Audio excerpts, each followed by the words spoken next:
చేశాం. అది కూడా ఎల్లంటి చేశారు. మధ్యలో ఆగిపోయింది. వీళ్ళు వస్తానే ఆపేసే పరిస్థితికి వచ్చారు. మళ్ళా దాన్ని కూడా పూర్తి చేపిస్తాం. ఇలాంటి ప్రతి ఒక్కటి కూడా అనలైజ్ చేసుకుని ఏమేం చేస్తే ఇవన్నీ సెట్ అవుతాయో అన్ని చేయడం కోసం ఒక సమీక్షల్లో కూడా క్లియర్ కట్ యాక్షన్ ప్రోగ్రామ్ పెట్టుకొని ముందుకు పోతున్నాం. వీళ్ళని తొందరలో అన్ని పూర్తి చేస్తాం. This is in brief.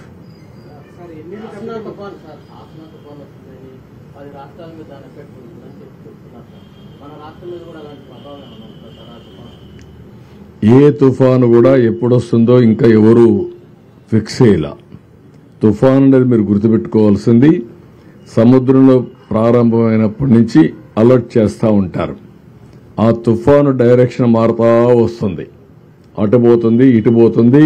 Final గా ఒక డైరెక్షన్కి వచ్చి ల్యాండ్ మీద క్రాస్ అవుతుంది. ఇప్పటికీ ఇంకా ఫార్మేషన్ లో ఉంది. రేపు ఎల్లుండి మనకు ఒక ఐడియా వస్తుంది. ప్రస్తుతానికైతే మనకు రాదని అంటున్నారు, కానీ ఆ డైరెక్షన్ ఏ విధంగా చేంజ్ అవుతుందో వీ కెనాట్ ప్రిడిక్ట్. అది వచ్చినప్పుడు ఎప్పటికప్పుడు మీకు అలర్ట్ ఇస్తాం. అన్నింటికంటే ఈరోజు కృష్ణా రివర్ లో కూడా వాటర్ బాగా తగ్గింది. 6.67కు వచ్చేసింది. ఇంకా రేపు ఎల్లుండికి ఇది <5 కూడా వస్తుంది. ఇంకా తగ్గే అవకాశం ఉంది. నిన్న ఈ సమయానికి చూస్తే, ఇంకా ముందు చూస్తే 11.43 లక్షల క్యూసిక్స్ ఆఫ్ వాటర్ వచ్చేది. ఈరోజు దగ్గర 6.5 పడిపోయింది. సగానికి పడిపోయింది. రేపటికి ఇంకా తగ్గే అవకాశం వస్తుంది. అది వస్తాను ఏం చేయాలో మనం అనలైజ్ చేస్తాం. మీరు చెప్పిన సమస్యకి ఇప్పుడు చాలా రిలీఫ్ వచ్చింది. ఇంకంత ప్రమాదం వస్తుందని అనుకోవడం లేదు. No, we will give a report. Tomorrow we are discussing with our people. We will prepare a report. We will send it to central government for assistance.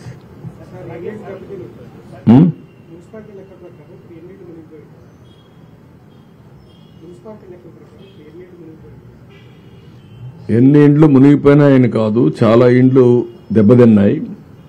Submergence వచ్చింది. మళ్ళా నీళ్లు వెళ్ళిపోయినప్పుడు వచ్చేస్తూ ఉంటుంది. ఇండ్లలో చాలా వరకు ఇబ్బంది కలిగింది. ఇంట్లో ఉండే వస్తువులన్నీ దెబ్బతిన్నాయి, వెహికల్స్ దెబ్బతిన్నాయి. అవన్నీ అనలైజ్ చేస్తున్నాం. ఎన్యూమరేషన్ లో అన్ని వస్తాయి మనకు.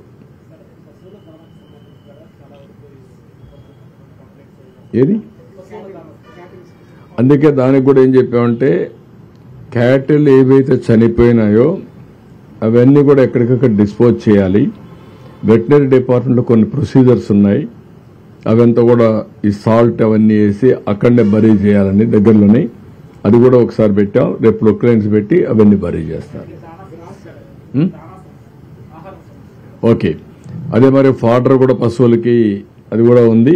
దాన్ని కూడా నేను ఈరోజు మా నోటీస్ రాలేదు, ఉన్నాయి కానీ అంత విజిబుల్ గా రాలేదు. Will focus on that. రేపు ఎల్లుండి అది కూడా ఫోకస్ చేస్తాం. అదే మరి వరదల్లో ఒక విద్యుత్ ఆపడానికి వచ్చినటువంటి వెళ్ళినటువంటి ఒక లైన్ మ్యాన్ పవర్ షాక్ వచ్చి చనిపోయాడు మొన్నే. అతనికి డిపార్ట్మెంట్ 20 లక్షలు ఇస్తుంది.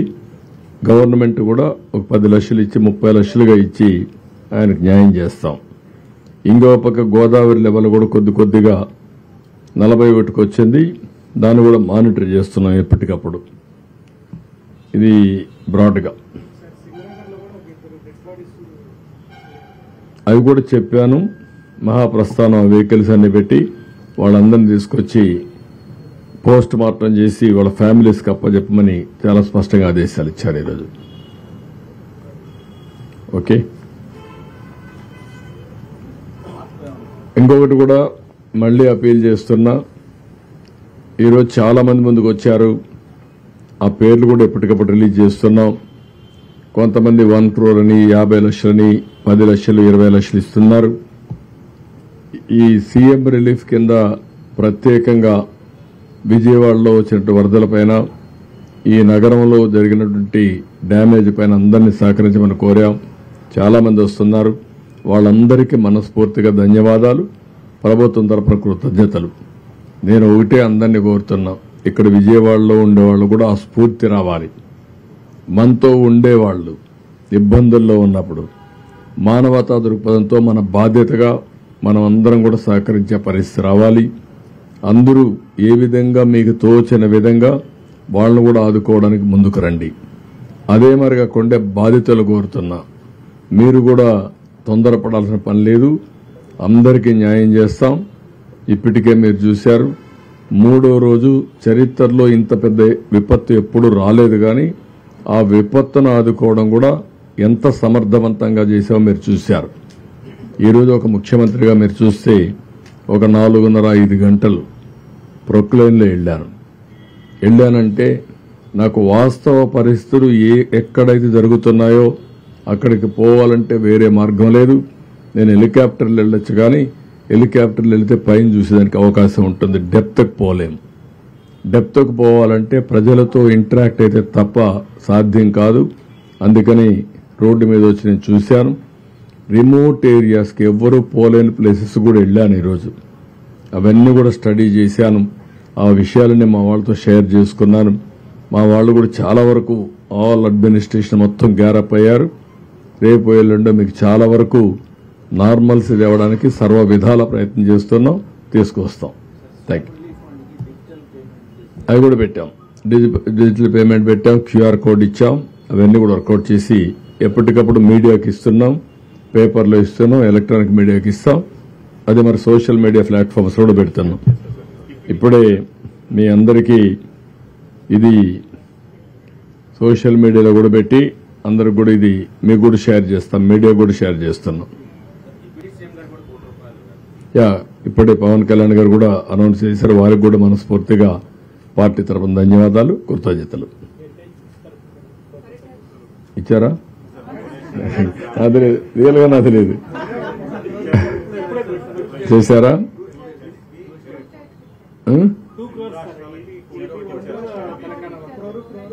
ఓకే, అక్కడ కూడా ఇచ్చారు. Okay, good. నాకైతే ఐడియా లేదు, వాళ్ళు చేశారు.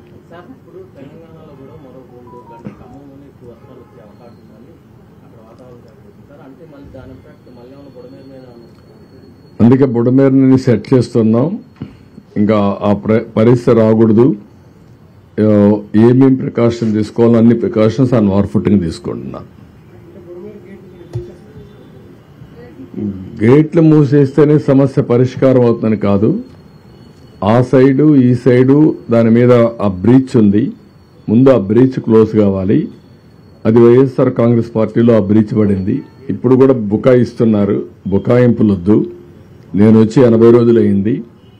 80 రోజుల్లో మా వాళ్ళు దాన్ని డయాగ్నోస్ చేయలేకపోయారు. రెండోది, అన్ఎక్స్పెక్టెడ్ గా హెవీ రెయిన్స్ వచ్చాయి.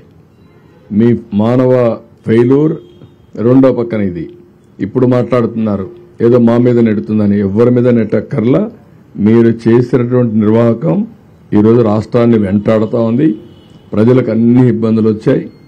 ఇది ఒకటే కాదు, అడుగడుగున అడ్మినిస్ట్రేషన్ మొత్తం ఫెయిల్ అయింది. ఒక మాట చెప్పాలంటే ఒక వెంటిలేటర్ పైన పెట్టే పరిస్థితికి వచ్చారు ఈ రాష్ట్రాన్ని. అందుకని ఒక పక్క ఆర్థిక ఇబ్బందులు, ఒక పక్క అడ్మినిస్ట్రేషన్ డిఫంక్ట్ కావడం, డిపార్ట్మెంట్స్ అన్ని పనిచేయకుండా పోవడం, ఇంకొక పక్క తప్పుడు పనులు చేయడం, ఇంకొక పక్కన మీరు చూస్తే ఎక్కడికక్కడ బురజల్లే కార్యక్రమం చేయడం, ఇలాంటివన్నీ చేసే పరిస్థితికి వస్తున్నారు. ఇవన్నీ ఎక్కడ క్షమించే పరిస్థితి ఉండదు. ప్రజల్లో కూడా చైతన్యం తీసుకొస్తాం. ఒకటే గుర్తుపెట్టుకోండి, రాజకీయ పార్టీకి ఉండవలసిన లక్షణాలు ఒక్క లక్షణం కూడా ఈ పార్టీకి లేదు. నేను చాలా పార్టీలు చూశాను 45 సంవత్సరాల్లో. ఏ పార్టీ ఇలాంటి పార్టీ ఉండదు. ఒక రౌడీలను పెట్టుకొని, గూండాలను పెట్టుకొని రాజకీయ పార్టీ నడపాలి, నేరాలు ఘోరాలు చేయాలంటే కుదరదు. ఆ విషయం గుర్తుపెట్టుకోండి. నేను నిన్న ఈరోజు ఎప్పుడు చూస్తున్నాను, ఇంకా బుకాయిస్తున్నారు. బుకాయింపులు మానండి, వాస్తవాలకు రండి. Thank you.